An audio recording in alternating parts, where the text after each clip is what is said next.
Tesla മേധാവി Elon Musk ഇന്ത്യയെ കൈവിട്ടോ? പുതിയ വാർത്ത ഇതിലേക്കാണ് വിരൽ ചൂണ്ടുന്നത്. കഴിഞ്ഞയാഴ്ച ഇന്ത്യയിലേക്ക് വരാനിരുന്നതായിരുന്നു മസ്ക്. എന്നാൽ അവസാന നിമിഷം മറ്റ് ചില ആവശ്യങ്ങൾ ചൂണ്ടിക്കാട്ടി ഇന്ത്യ സന്ദർശനം മാറ്റിവെച്ചു. ഏറെ പ്രതീക്ഷയോടെയാണ് ഇന്ത്യ മസ്കിൻ്റെ സന്ദർശനത്തിനായി കാത്തിരുന്നത്.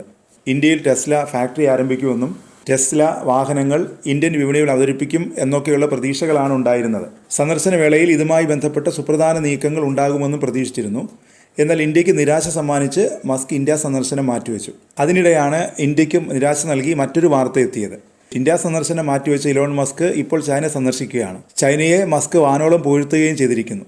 ഞാൻ ചൈനയുടെ വലിയൊരു ആരാധകനാണ്, എനിക്ക് ചൈനയിൽ നിരവധി ആരാധകരുണ്ട് എന്നൊക്കെയാണ് മസ്ക് ചൈന സന്ദർശനത്തിനിടെ പറഞ്ഞത്. ഞായറാഴ്ചയാണ് മുൻകൂർ പ്രഖ്യാപനങ്ങളൊന്നുമില്ലാതെ ഇലോൺ മസ്ക് ബെയ്ജിങ്ങിലെത്തിയത്.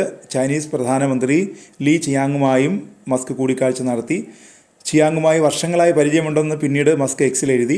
ചൈനയിലെ ടെസ്ലയുടെ വിജയം ചൈന അമേരിക്കൻ സാമ്പത്തിക വാണിജ്യ സഹകരണത്തിൻ്റെ വിജയകരമായ ഉദാഹരണമാണെന്ന് ലീ ചിയാങ്ങു അഭിപ്രായപ്പെട്ടു. ഷാങ്ഹായിലെ ടെസ്ലയുടെ ഗിഗാ ഫാക്ടറി മികച്ച പ്രവർത്തനം കാഴ്ചവെക്കുന്നുണ്ടെന്നും മസ്ക് പറഞ്ഞു. കൂടുതൽ വിജയത്തിനായി ചൈനയുമായി കൂടുതൽ അടുത്ത സഹകരണത്തിന് ടെസ്ല തയ്യാറാണെന്നും മസ്ക് പറഞ്ഞു.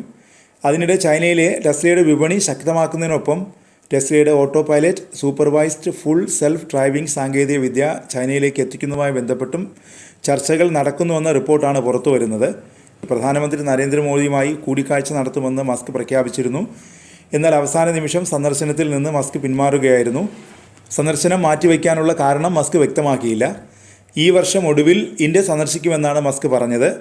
ഇന്ത്യ സന്ദർശിക്കാതെ ചൈന സന്ദർശിച്ചത് എന്തുകൊണ്ടാണെന്ന ചോദ്യം മസ്കിനോടുണ്ടായി. എക്സിൽ പങ്കുവച്ച പോസ്റ്റിന് താഴെയായിരുന്നു ചോദ്യം ഉയർന്നത്. US പ്രസിഡന്റുമായി കൂടിക്കാഴ്ച നടത്തിയതിനേക്കാൾ കൂടുതൽ വിദേശ രാജ്യത്തെ നേതാക്കളെയാണ് കണ്ടിട്ടുള്ളത് എന്നാണ് മസ്ക് ഇതിന് മറുപടി നൽകിയത്.